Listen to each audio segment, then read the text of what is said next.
20,000 fewer people could be arriving in Aotearoa each year, according to Statistics New Zealand's revision of immigration data. The implications of this are significant, and here to run us through them is commentator Ashley Church this morning. Kia ora, Ashley. Morning, good to see you. How do they get this wrong? How did they revise this? What?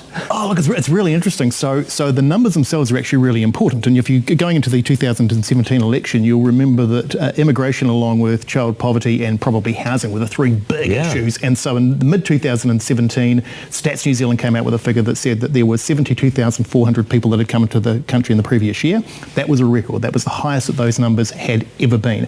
And so that informed policy for the political parties that went into the election. It impacted on everything from how many houses were believed to be needed, to infrastructure, to a whole range of things. And governments actually use those and political parties as a basis to set policy. So, for example, when a party says that it's going to introduce 1,000 police, it's not necessarily being generous. It's often just reflecting those figures and a formula that says that you need more people. I mean, so those numbers are important. All infrastructure spending, everything comes off those numbers. Yeah. So with that as a background, 72,400 mid-2017, they came out last week, and quietly, I might add, and said they'd actually got those numbers wrong. They'd revised their figures, and in fact the market didn't peak. Sorry, the numbers didn't peak in 2017. They peaked in 2016, not at 72,400, but at 64,000. Okay. Worse, they're now saying it's tracking at 43,000. Massive drop. But how do they get that wrong? How do they get that? Well, the official explanation for it is, I don't know how what's actually happened. The official explanation is that they used to count those numbers based on those little forms that you filled out at the airport when you were arriving or leaving, and it was an intention as to how long you were going to stay. You might remember completing those. It doesn't sound very scientific. No, it doesn't. And what they're now saying is that they've dispensed with those cards, and now they're actually doing on actual arrivals and departures. So which begs the question why they weren't doing that in the first place. But so those numbers are way lower. That's got pretty big implications for policy. Yeah, what does it actually mean?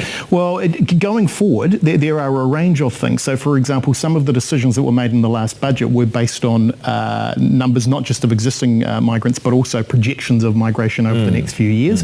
If those numbers are significantly lower, that impacts on infrastructure, that impacts on public services, where you build schools, where you build hospitals, and particularly, obviously in relation to this conversation, housing. So just in that year, 20,000 fewer people, because we know from the census that the average household in New Zealand has about 2.89 people in it. 20,000 fewer people means we actually right now need 7,000 fewer homes than we thought we did. If you take that forward year on year, it means in 5 years' time, we could actually need 20,000 fewer homes than we thought we required.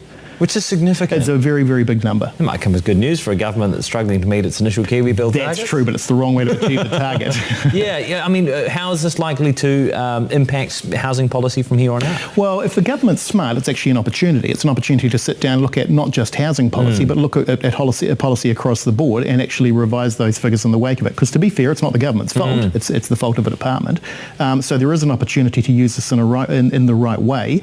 But what we need to do is learn from it, not make that mistake again, and make sure that it actually informs policy going forward. It might be worth pointing out, though, that, I mean, it is still, I know that difference is significant, 72 versus 64 or something thereabouts. Or 43 now. Yeah, exactly. But, I mean, we are still talking about positive migration versus in the past in New Zealand we've had net negative migration. That's true, and you're right. And so, we're sort of gilding the lily a little bit and saying that this isn't necessarily a bad thing in the sense that, as you say, we are still getting quite large numbers compared to what we were getting just a few years ago. It's more about what impact that has and whether that message is actually taken on board and the lessons are actually learned. Okay, Ashley Church's dream scenario, what happens from here? That the government takes this on board, revises its figures, it informs policy, and that we make sure going forward that we're getting those numbers spot on so that policy's being made in the right way. Any specific policy that you would change as a result of this? Kiwi Build.